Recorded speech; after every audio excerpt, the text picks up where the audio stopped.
Ce mardi 13 novembre, un groupe d'étudiants radicaux bloque la fac de Rennes 2. Ils empêchent l'accès aux amphithéâtres. Le président de l'université, Marc Gontard, est excédé. Ce matin, vous l'avez vu, il y a des groupes qui sont devant chaque bâtiment prêts à en découdre, avec en particulier des barres de bois, des barres de fer. Nous n'allons pas ouvrir l'université dans ces conditions. Et donc je demande à chacun de quitter le campus. En 25 ans, Marc Gontard n'avait pas vu un tel blocage. Devant les caméras, il dénonce une poignée d'extrémistes, mais il est vite interrompu par un gréviste. Les durs du mouvement, c'est sûrement les plus de 1000 personnes qui ont voté pour le blocage hier. Écoutez, en Assemblée Générale. Il y a 1000 personnes dures sur le... Il y a 1000 extrémistes. Il y en a 2000 qui ont voté contre le blocage. Vous donnez l'image d'un mouvement qui est un mouvement totalitaire, qui est un mouvement de Khmer rouge. Vous êtes des Khmer rouges, pas autre chose. Absolument pas. Il y a plus de 1000 Khmer rouges sur cette fac. Non, on verra, oui, plus de 1000 Khmer rouges sur cette fac. Il y en a 100. Il y en a 100. C'est un menteur. Si les esprits s'échauffent, c'est que la veille, une petite révolution s'est jouée à la fac de Rennes. Jusqu'ici, lors des grèves, on votait toujours en assemblée générale à main levée. Mais cette fois-ci, pour la première fois, les étudiants avaient voté à bulletin secret. Après 6 jours sans cours, la question était simple, il fallait dire oui ou non à la poursuite du blocage de l'université. Comme pour tout scrutin, il y avait des urnes, un dépouillement et des représentants de chaque syndicat pour surveiller le bon déroulement des opérations. Et le résultat, ce lundi soir, était sans appel. Ce qui nous donne en valeur relative 36,9% en faveur du blocage, 61,82% contre le blocage. Mais le soulagement des non-grévistes allait être de courte durée, car très vite, une poignée de jusqu'au-boutistes annonçait la poursuite du blocage. Ils affirmaient que le scrutin avait été truqué. Ce vote n'a aucune valeur. Donc demain, évidemment, on aura des étudiants qui voudront venir en cours, mais il y aura des piquets de grève. Donc évidemment, il y aura une confrontation peut-être violente, je ne sais pas, mais en tout cas, il y aura une confrontation. Et le lendemain, effectivement, la confrontation entre grévistes et non-grévistes est musclée. Tu viens à la fac pour étudier, tu viens pas à la fac pour faire grève, ça veut dire quoi? Ça, si t'as envie de faire grève, tu fais grève le samedi. Les pêcheurs, ils pénalisent, non, je crois, non? Les pêcheurs, quand ils bloquent, ils pénalisent les gens. Mais ils ont des vraies mais raisons. ici, c'est des quoi vraies ta raisons. raison de faire grève? C'est quoi ta raison? Dis-moi une raison. C'est parce que je veux pas que ma fac soit privatisée. Moi, je suis en M1 de sociaux, tu vois. Et je sais très bien qu'en sociologie, on n'ira pas embaucher des gens qui critiquent l'entreprise tous les jours parce qu'ils font des études longues et qui réfléchissent à ce qu'ils font avant d'agir. À l'entrée de l'université, un groupe de non-grévistes est venu voir le président.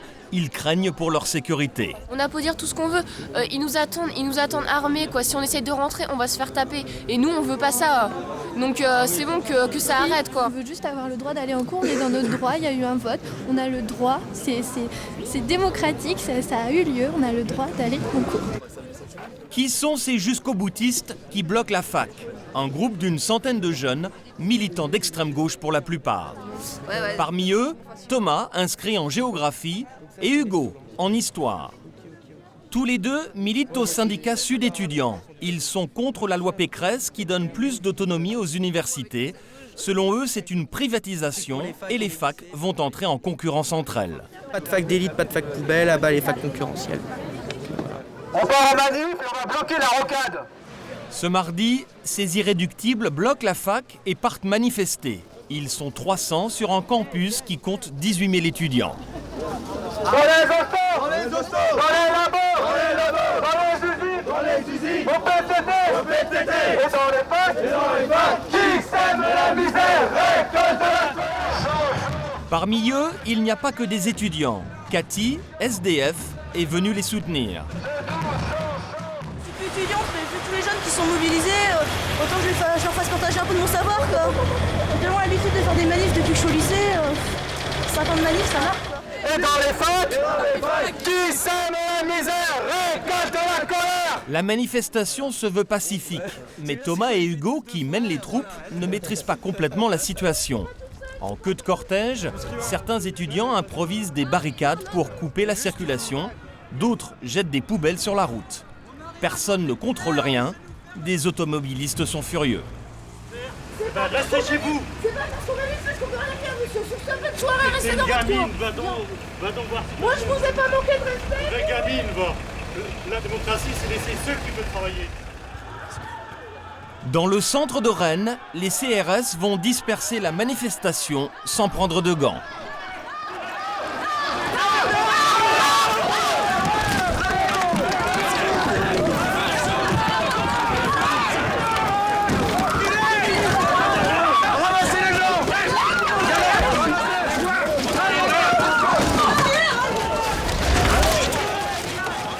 Dans la bousculade, Hugo est arrêté par la police.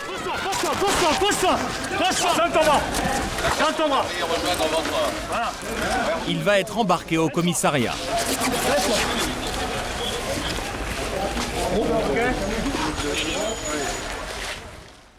Le lendemain, mercredi, les étudiants non grévistes ne viennent plus à la fac et les ultras sont désormais seuls maîtres des lieux. Leur QG, le hall B de la fac de lettres, est devenu un camp retranché. Même Patrice Roturier, le vice-président de l'université, n'a pas le droit d'y mettre les pieds. Vous êtes occupant? Non? Oui? Non, c'est simplement une question. Bon, vous me connaissez peut-être, moi je suis vice-président de l'université, j'ai l'habitude de traverser le hall. A priori, vous rentrez pas. Non, a priori je rentre pas. Donc voilà ce que je vous avais dit. Qu'est-ce qui s'est passé? Ce qui s'est passé, c'est que je ne suis pas le bienvenu dans le hall, vous l'avez remarqué, et vous n'êtes pas autorisé à y rentrer. Voilà, c'est aussi... C'est incroyable, c'est quand même... Non, mais nous on s'est exprimé sur cette position. Le Khmer rouge en parlant des grévistes, forcément... Non, j'ai pas parlé. C'est le président qui a utilisé le mot Khmer rouge et je le partage totalement. Moi je l'ai déjà dit, j'ai dit que c'était une idéologie Pol Pot, parce que moi j'étudie des textes et... Ne touchez pas ça, s'il vous plaît, ne touchez pas ça. On est en train d'interviewer monsieur, donc vous... Ne serait-ce que ça, c'est une attitude effectivement... Non, mais j'ai le droit de ne pas être filmé si j'en ai envie. Ah oui, mettez-vous à côté, mais écartez-vous, je peux répondre à la question et vous me... Si vous voulez pas être filmé, il n'y a pas de problème. Voilà, donc... Il se passe... C'est parce que monsieur nous parle de nous en termes de Khmer rouge, donc... Je ne parlais pas de vous en ces termes-là, j'ai accompagné effectivement des gens à leur demande. On lui a demandé. Bon, alors à partir de là, vous voyez, vous m'avez demandé de sortir, je suis sorti. Je ne peux pas être plus... Des terroristes et des Khmer rouges. Oui. On a armé de barres de fer et de battes de baseball et on va vous éclater. Ça, faut nous mettre dans des chambres aussi. Le hall B, occupé jour et nuit, est interdit aux non-grévistes et encore plus aux équipes de télé. Nous décidons d'y aller avec une caméra cachée. À l'intérieur, les étudiants ont installé un campement. Il y a un coin cuisine devant un ascenseur, des canapés récupérés dans une déchetterie. Ici, il n'y a ni leader ni porte-parole et les journalistes ne sont pas les bienvenus. Personnellement, je pense qu'on ne devrait même pas vous laisser rentrer ici. Pourquoi? Parce que vous n'êtes pas nos amis, parce que vous êtes dans notre camp, vous nous aidez à rien, vous ne nous servez à rien. Le soir, événement sur le campus, Hugo vient d'être relâché par la police après 24 heures de garde à vue. C'était bon les coups de matraque. C'est super. Ça va Hugo? Ça va toi? Bien. Il y avait une volonté hier manifeste de faire des exemples, quoi. Enfin, pour moi, mon arrestation, c'est une arrestation politique. C'est moi qui ai été arrêté, mais ça aurait pu être un autre camarade. Ils avaient envie de choper des têtes, ils m'ont chopé moi, mais ça aurait pu être quelqu'un d'autre. Donc voilà, mettre un gros coup de pression à tout le monde, quoi. 2 heures du matin, les CRS investissent le hall B. Ils chassent ses occupants, cette fois-ci sans brutalité. J'ai vu personne. D'accord, Quoi? Qu'est-ce qu'il y a là? J'ai pas le droit de me déplacer démocratiquement. C'est par là que ça se passe. J'ai pas le droit de me déplacer. On va les faire descendre un peu là. Comment ça? On va les faire un peu les gars. J'ai pas le droit de me déplacer démocratiquement. Allez, descendez. Voilà la liberté! C'est loup! C'est pas loup! Il n'y a plus personne! Ah, déchire ma copine! Il n'y a plus personne là-haut. L'université est maintenant débloquée. Et ce n'est pas commun, le président de la fac en personne met la main à la pâte pour dégager les barricades. Il est 4 heures du matin ce jeudi, les cours reprendront dans quelques heures. Ils avaient été interrompus pendant 10 jours.